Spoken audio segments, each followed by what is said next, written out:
Hey, what's up? This is your man, Elias from the band Nonpoint, and you are listening to Honest Brutality.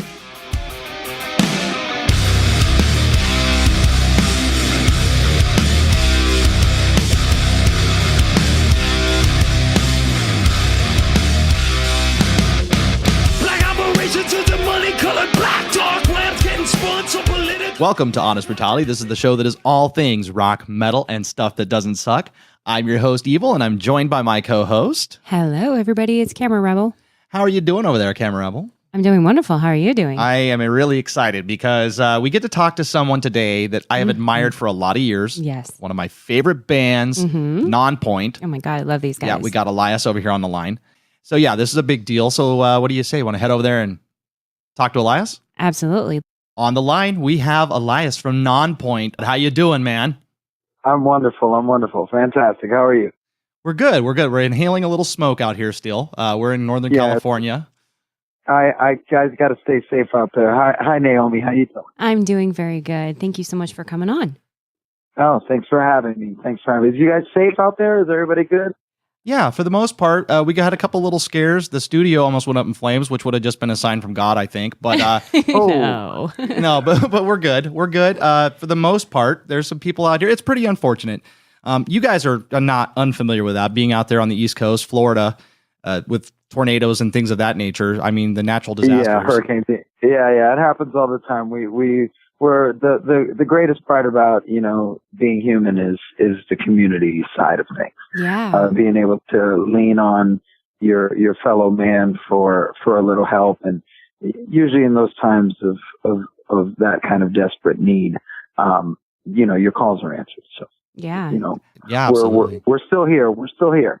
It's funny you should bring that up because community is one of the things that I find to be the driving force for what we do. And I think for Nonpoint, that's the same. Maybe I'm wrong, but it seems like a part of your longevity, and correct me if I am wrong, but part of your longevity and your staying power has been your dedicated fan base. Yeah.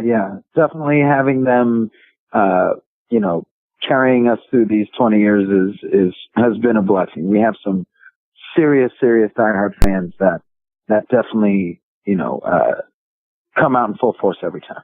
Yeah, absolutely. That's amazing. We do a lot of research, before we do these conversations. And one thing that really stood out about you to me was that you have like this spiritual, genuine aura about you. Me personally or the band? Yeah, you. Oh, thanks. I was just watching some interviews and I'm like, God, this guy just has this glow about him. It's just amazing. Well, it helps being a father. Yeah. I'm trying to be a good person. You look around and you watch TV and, listen to some people talk sometimes, right. Even children. Sometimes you realize that, it's very, very reflective of your environment. Yeah. It's one of the reasons why I moved back to South Florida. South Florida feels like home every time I come here. Yeah. And I grew up here, so getting back to here and getting my daughter, to grow up in the, Florida school systems, even though they're not rated that great. I just knew with all the diversity and the structure of the way they school here and the way that the neighborhoods are and kids play outside all the time. Mm-hmm. I kind of wanted her to be around that. And, same thing goes with how I deal with my band and our music and interviews and, our fans, everything. You gotta kind of, really reflect onto people what you want to start creating around you. It's the reason that, when you smile at somebody, they smile back. Or when you yawn, they yawn. Or, right. But laugh tracks in comedy shows. It's because, you reflect the kind of energy that people put out. And, if you want that good energy to come back, you got to put it out. Yeah, no, absolutely. Put that good energy out into your universe and it'll come back to you. So now you mentioned that you have a daughter. Is that the only child that you have? Yes, one. You do it good the first time. You don't want to try to, don't fix what ain't broke. Right. So now does she go to your shows with you? Yeah, she was at the show last night. Oh, that's wonderful. What does she think about it? Dance battling one of the fans in the audience during the changeover. Oh, that's The amazing. whole audience was watching. He's this one older dude with a long gray beard, bald head, sitting and recognized my daughter from maybe pictures and videos that I put up, and started waving, and she would wave back, and he'd throw the horns, and she'd throw the horns, and then she started dancing, and then would stop and point to him, and he would do his thing. And it was like the whole audience was engaged. It was I'm getting ready upstairs. I don't even know this is going on, and it's that's an extension of me. She's here to enjoy her life. That's why. That's amazing. So do you think that we have a future vocalist? Absolutely. My wife put a video up of her singing an Amy Winehouse Back in Black. She had just happened to be watching it on television and, was listening to her sing from the other room and came up real slow with the videotape to catch it, and she caught it, and she was in. Oh, it was great. Oh, that's so amazing. She had all the swag. I'm excited. Yay. Yeah. Well, wonderful. Yeah, that's super special. I love it when musicians bring their children into the mix, and, because they're our future. They're our future musicians. They're the one that are going to carry the torch. Yeah. Well, more importantly, I want to create those great daddy moments where she can grow up saying, yeah, he was away, but I remember that time I was on stage at House of Blues during their 10th release. I remember that time that I got to introduce them in front of a festival crowd in Madison. I remember, those kind of moments are, you trade, certain things that you see other lives getting that you don't get, and you pop that question in your head, well, why are they getting all this time and I don't get the time? Yeah. And then you remind everyone, you should remind everyone that not everybody's destined to live the same life. And the fact that she's seen 16 states, seen Megadeth 4 times, met all the dudes in Hell Yeah, cool. have met just all the guys in Disturbed and all the guys in Alter Bridge. She's 7. Yeah. Right. Amazing. What a charmed young life. Does she understand like how epic and huge that could be? I mean, some people never get that opportunity. She definitely feels lucky. Yeah. She definitely feels lucky. She's good about that, where she understands where she is, and that I let her have fun. You gotta, she's young. She's supposed to be. Right.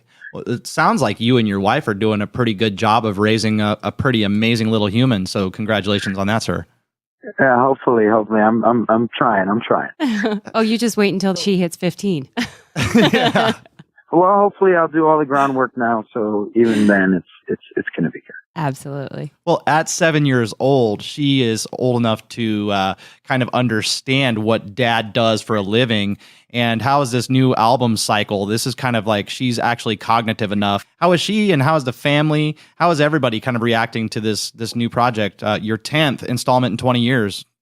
Yeah, everybody's loving the record. Everybody's excited about what we've put out, what we've done. The recordings were it was an epic experience across the board, from producer to mastering to the first time we got to play the songs out live.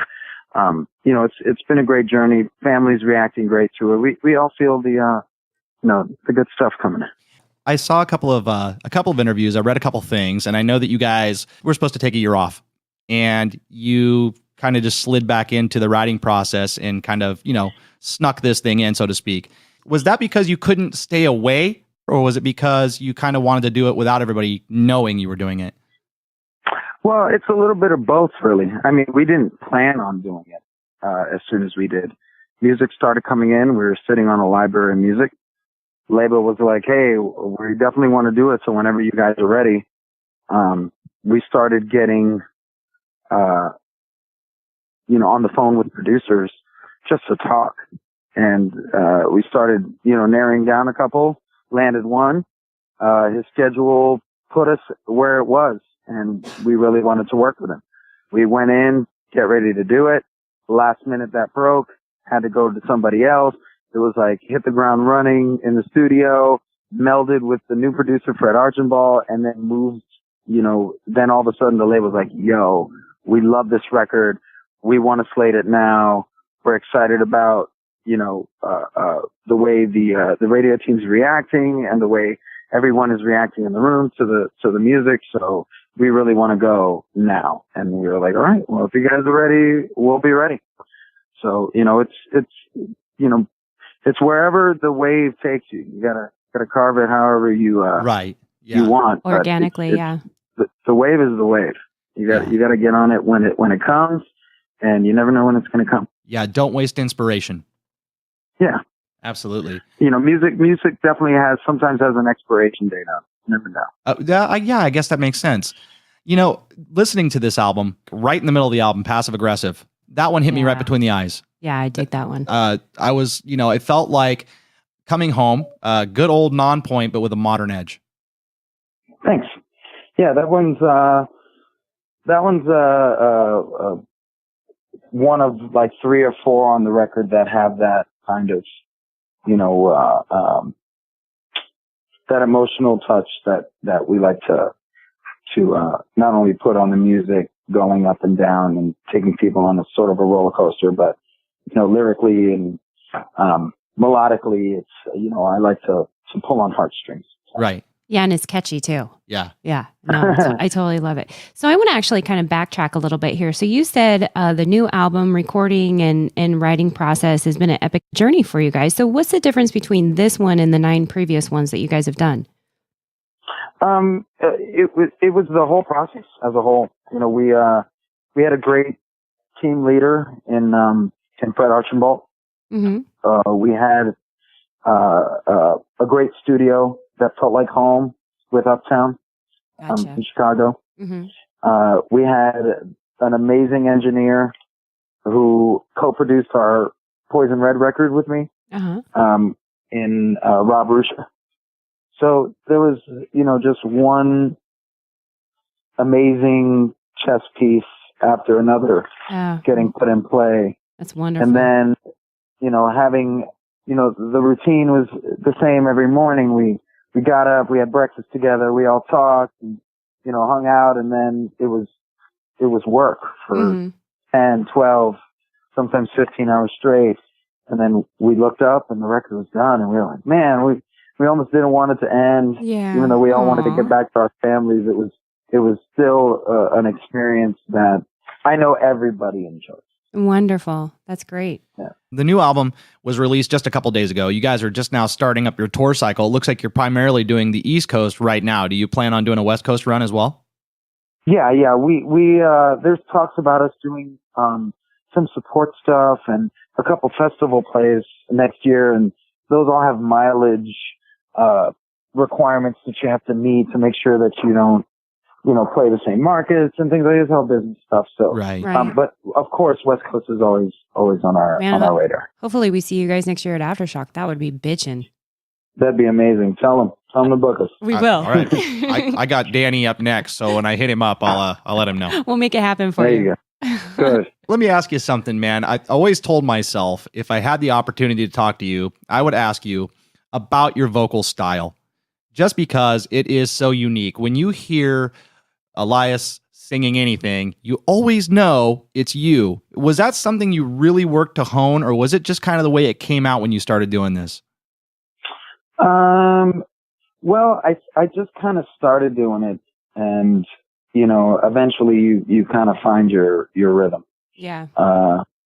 In the beginning it was just me taking a swing. Nonpoint's the first band I've ever been in.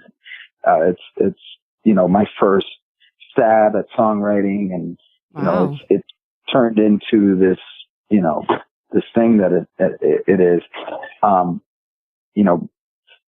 Now it's more of how can I be better? How can I get better? I want to try this. I want to try this. Mm-hmm. So it's really about challenging yourself, and not getting complacent about, what you are, and knowing that, even the best still, take a little time to get better every day. Yeah. And I focus on that when I'm on stage. I focus on that when I'm in the studio, at home when I'm writing.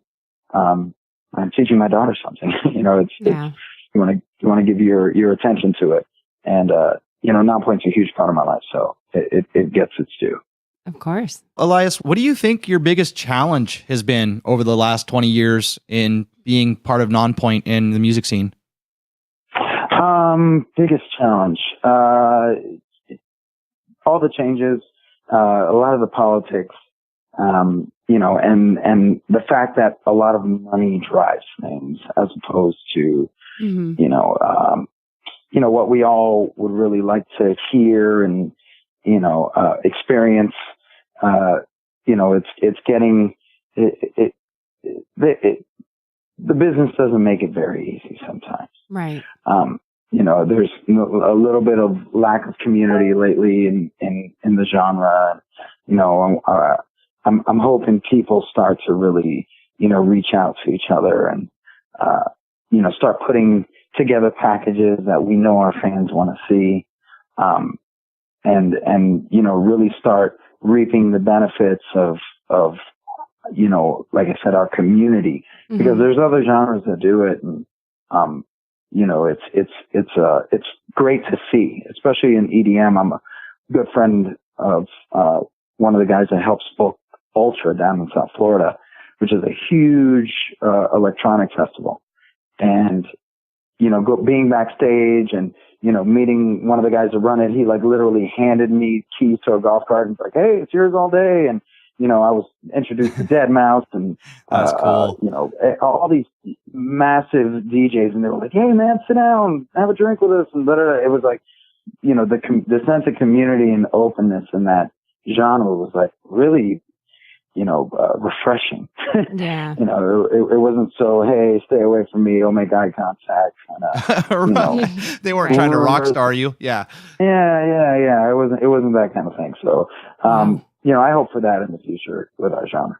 Yeah, you know, and speaking of the future, let's just say you jump forward 20 years in the future. Through your eyes, you're there, you're seeing it 20 years from now. What does the music industry look like to you? What changes do we need to make now to make it a more prosperous, more communal industry? I think, you know, the industry side of things giving a little bit more relief and, you know, especially financial relief, to bands that struggle really hard to, you know, be out on the road and do shows. There's a lot of, difficulty for young bands to come up. It's so expensive to tour. Right. And, you know, something as simple as like a hotel room for some of the opening bands would be amazing for people to, you know, sometimes do, you know, if they can afford it, obviously, you know, that kind of thing. But, you know, we're all adults, we're all human beings out here, and, you know, a shower and a hot meal goes a long way sometimes, especially when you're up and coming. So, you know, giving those up and comers some love on top of, you know, really supporting the people that you do champion by not only saying that you like the band, getting out to the shows, engaging with the band, you know, reaching out, especially when, you know, with a band like ours where we really like to engage with our fans. So, you know, that's what we're hoping for across the board. Right. So now, you know, 20 years ago, you know, we had the record stores and you go in there and get cassette tapes and, you know, we were purchasing music that way. Now we're doing it via downloads. What do you think 20 years from now the purchasing of music is going to look like? It's probably going to be subscription based. It's all sliding that way right now. Yeah. You never know. You know, it could change overnight. You know, the Tom Petty lawsuit against Spotify. Right. You know, for not paying composers and songwriters. You know, I still haven't got a composer or songwriter check from Spotify. You know, they have a gigantic legal team that you know is obviously you know knows what they're doing, and somehow is flown all this under the radar. And one of two things is going to happen: either that bubble's going to pop, and people are going to, you know, the record labels are going to go, "Hey, you know, we have to take care of the composers, we have to take care of the songwriters, publishing on both sides, you know, and then maybe they take the power back and, you know, do their own subscription-based apps or whatever. Or, you know, it could go back to physical and to start selling records on USBs or, you know, or, you know, Spotify could become the new label where a band submits to Spotify, since streaming is going to be, you know, so it could be Spotify, Apple Music then becomes the music industry. You never know. You got to think, in the last 20 years of my career, you know, I've seen it completely change at least 4 or 5 times majorly. Yeah. Majorly. Yeah. So to say where we're going to be 20 years from now, I have no clue. It's going to change 3 times before we get there. Yeah. Yeah. We've taken a lot of your time, and I know you're busy. You got a tour. You got a show tonight. Was there anything you wanted to talk about or to say that we didn't cover? Get to the shows is the best advice I can give you. It's a different experience. There's nothing like being up close, especially if you've never been to one. Our shows are very high energy, and we're going to be out playing a lot. We're playing a lot of new music on this tour. Fans are getting really engaged with the show, so get to a show. Well, we hope to see you out here on the West Coast. All right, ladies and gentlemen, once again, it's been Elias from the very mighty Nonpoint, one of my all-time favorites here at Honest Brutality. We love these guys. Mm-hmm. Thanks again so much for doing the show. Anytime. Thanks, guys. Yeah, thank you so much. And gals. What an amazing guy. He's just so super humble. It's just, you know, we talk to all these bands and we very rarely run into some that are not. And it's the rock star mentality. Yeah, and they're such a huge band, and he's just, you know, well, and I think an average, ordinary guy. I think you kind of nailed it. He really does exude a sort of spiritual being. I don't know what you want to call him, like a Dalai, a Dalai Lama or something. But or he's just got something special about him. Yeah, super neat human, amazing vocalist, very unique. And the new album is badass. It is called 10, represented by the Roman numeral X. Available as of August 24th everywhere. So go over there, check it out, and get it. They're on tour. They're smattering the East Coast with dates. And as we just found out, soon to be doing the West Coast. So show Nonpoint some support, some love. Check out this new album. It is actually pretty wicked. It's got some great tracks on it. I know. I love it. Passive Aggressive is definitely, you nailed it on that one. I think it's my favorite one out of the whole thing. Yeah. I love the whole album, but that one just really stood out to me. Yeah, it does. It just kind of all right, out. Ladies and gentlemen, thank you so much for listening. This has been Honest Brutality. Check us out on all of our socials. We're on the Facebook, the Instagram, the Twitter. Go over to iTunes and show us some love. That makes a difference, makes us relevant. We don't understand how. It just does. Yeah, it's funky, but it does. Mm-hmm. Check us out over there. Check us out at honestbrutality.com. And we have 2 shows on Rock Rage Radio. Check out our website. You can find out at times there and come over and hang out with us for those shows. In the meantime, be good people, take care of one another, and most importantly, stay metal! Stay metal.